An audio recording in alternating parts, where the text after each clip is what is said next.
Será que o DHT tem efeito anabólico? Dr. Gabriel Feitosa aqui e hoje vamos destrinchar a potencial aplicabilidade do DHT dentro do contexto de ganho de massa muscular. Será que, por exemplo, ter mais DHT vai me fazer ser mais forte, mais musculoso? Será que reduzir o DHT vai fazer com que eu perca massa muscular ou não? Veja, isso daqui é um assunto muito importante, até porque muitas pessoas fazem tratamentos que reduzem o DHT e têm medo de perder massa muscular. Então eu peço para você, deixa teu curtir para mostrar que esse tipo de assunto agrega na tua vida e se inscreve no canal para não perder nenhuma novidade, beleza? Vamos lá, gente. De onde é que veio essa ideia de vídeo? Bem, um cidadão aqui falou em um vídeo que eu falei sobre DHT. DHT não tem efeito anabólico? KK. Provavelmente algum vídeo que eu falei sobre testosterona, sobre durateston, seja lá o que for. Mas veja, uma coisa que eu acho bem interessante, né? Geralmente, quem acha que sabe mais é quem sabe menos. Quem realmente estuda, quem realmente sabe das coisas, nunca fica com uma postura dessa forma, querendo ridicularizar, querendo dizer que é o fodão. Isso daí não existe, né? Você pega qualquer cara aí que sabe muito, ele sempre sabe que, por mais que ele saiba muito, tem muitas outras coisas que estão por trás. Então, o cidadão ali que sabe muito pouco, não sabe quase nada, e às vezes tem uma dificuldade, uma incapacidade intelectual, tem esse tipo de postura. Mas vamos lá, faz parte, né? Eu acho até engraçado. Vamos lá. DHT não tem efeito anabólico? Kaká, ele tá falando aqui que DHT tem efeito anabólico, tá? E eu vou dizer pra você que não tem. E aí, o que é que você precisa saber, tá? Vamos lá. Ó, veja bem, a gente tem, vindo do colesterol, uma série de hormônios. Dentre esses hormônios, né? Os hormônios que vêm do colesterol, nós temos o cortisol, nós temos a androstenediona, nós temos a progesterona, mas nós temos também a testosterona. Bem, a testosterona, por uma enzima chamada 5-alfa-redutase, se transforma em dihidrotestosterona, que é o nosso famoso DHT. Então, DHT é um derivado de testosterona através da enzima 5-alfa-redutase. Gente, a testosterona, como a gente sabe, tem um efeito anabólico, tem efeito de ganho de massa muscular, mas ela também tem efeito androgênico, relacionado ao desenvolvimento de caracteres sexuais secundários masculinos. De forma básica, desenvolvimento de alguns efeitos colaterais virilizantes. Por exemplo, nas mulheres, engrossamento da voz, hipertrofia do clitóris, né? Desenvolvimento de espinhas, né? Tanto em homens quanto em mulheres, queda de cabelo. Então a testosterona por si só, ela pode causar tanto efeito anabólico quanto androgênico. Porém, grande parte dos efeitos androgênicos que a gente disse que era a testosterona, por exemplo, do durateston, do deposteron, e uma testosterona em gel, às vezes, vem não só da testosterona, mas também da dehidrotestosterona. Por quê? Porque o DHT, ele tem o quê? Tem um alto potencial androgênico, um alto potencial de causar efeitos colaterais virilizantes. Por isso que muitas vezes uma pessoa que tem o quê?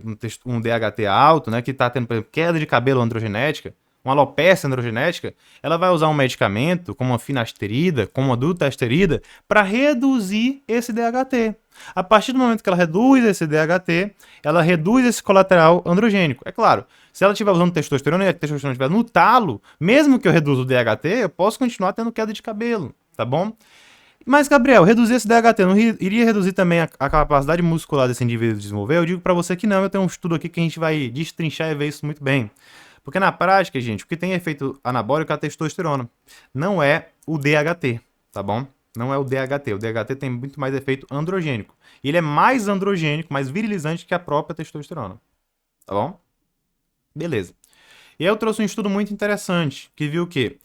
O efeito, né, do medicamento, né? Vamos lá, dutasterida. Beleza, o que é que ele fez? Ele usou testosterona, até dose suprafisiológica de até 600 miligramas, então ele 8 grupos, recebendo dose de 50, 125, 300 ou 600 miligramas por semana de anantado de testosterona. Isso aqui é uma dose suprafisiológica.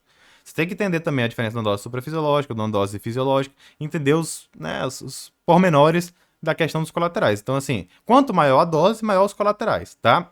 E aí o que é que eles fizeram? Eles pegaram homens de 18 a 50 anos, usando anantato de testosterona, com dutasterida ou placebo. Então, parte deles utilizaram dutasterida e parte deles usaram placebo junto com a testosterona.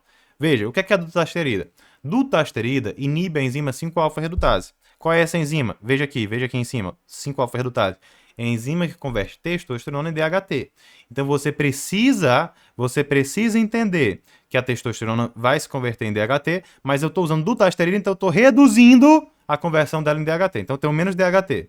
E aí eles foram ver, né? Um grupo usou testosterona com dutasterida, o outro grupo usou testosterona sem dutasterida, em doses progressivamente, doses progressivas, até dose suprafisiológica, né? A gente tem 600 miligramas, 6 vezes a dose de reposição hormonal, tá bom? Inclusive, se quiser se aprofundar dentro desse assunto, é um médico ou profissional da saúde que não quer ficar para trás, quer ter ética e assertividade no tratamento, conheça meu curso Guia do Anabolismo Consciente, vou deixar o link na descrição. Se você é um indivíduo que tem medo de entrar nos profissionais picaretas, tem medo de ferrar sua saúde usando esteroide anabolizante, se preocupa com a tua saúde de verdade, te convido a conhecer o meu curso Cuidado Anabólico e qualquer um dos dois. Quer aprender mais sobre esteroide? E-book Desbravando o Universo Anabólico. Tudo na descrição. Mas vamos lá. Ó. Então, metade do grupo recebeu placebo, metade do grupo recebeu dutasterida. Bem, então parte do grupo estava com testosterona alta, né, ou até 50 miligramas, nem tão alta, mas tinha um DHT normal, alto também, porque quanto mais testosterona, mais DHT, e o outro grupo estava com testosterona alta, mas com DHT baixo. E o que é que eles viram? Que o uso de dutasterida, então basicamente reduzir o DHT, não afetou o ganho de massa muscular magra, massa gorda e a força muscular. Então, mesmo que eu tenha uma testosterona alta e um DHT baixo, eu mesmo assim, não vou ter um prejuízo de massa muscular por redução desse DHT. Se eu comparar um indivíduo com DHT alto e um indivíduo com DHT baixo, não vai ter diferença de ganho de massa muscular. Mas é claro, testosterona alta e testosterona baixa tem diferença no ganho de massa muscular. O que, é que a gente pode dizer aqui, que eu já comentei anteriormente, testosterona, efeito anabólico androgênico, DHT, efeito androgênico, tá bom? Mas veja, o efeito androgênico também é importante, por exemplo, para a regulação de várias coisas no teu organismo, como por exemplo, humor, libido. Então, assim, reduzir o DHT de forma desnecessária não é algo interessante. Porque às vezes você pensa, vou reduzir os colaterais, já vou colocar um dutasterida ou finasterida no indivíduo. Não é assim. Você tem que reduzir o DHT se houver necessidade, se houver colaterais, porque senão você vai gerar outros efeitos colaterais. E aí uma coisa que às vezes as pessoas perguntam, Gabriel, entendi, DHT não tem efeito anabólico. Mas eu já ouvi falar de derivados do DHT, né? Derivados do DHT, e eu sei que eles têm efeito anabólico. Só que assim, a gente está falando do DHT puro. Derivados do DHT é o quê? São moléculas, são estruturas que pegaram o DHT e fizeram alguma modificação ali na estrutura molecular dele, gerando um outro tipo de esteroide anabolizante. Um esteroide anabolizante que é bem comum, que é derivado do DHT, é o quê? É a oxandrolona, tá? Então a oxandrolona tem efeito anabólico e tem baixo efeito androgênico, mesmo sendo derivado do DHT. Então não é porque o DHT é muito androgênico que os derivados dele são. E não é porque ele não é anabólico que os derivados dele não são anabólicos, tá? Então a gente tem a oxandrolona, por exemplo, que é pouco androgênica e muito anabólica, tá? Então a gente tem que ter esse cuidado de entender o que é o DHT e o que são os seus derivados, tá bom? Inclusive, você precisa entender mais sobre esse tipo de assunto. Eu vou deixar meu vídeo completo sobre oxandrolona aqui para você. Te espero lá e um grande abraço.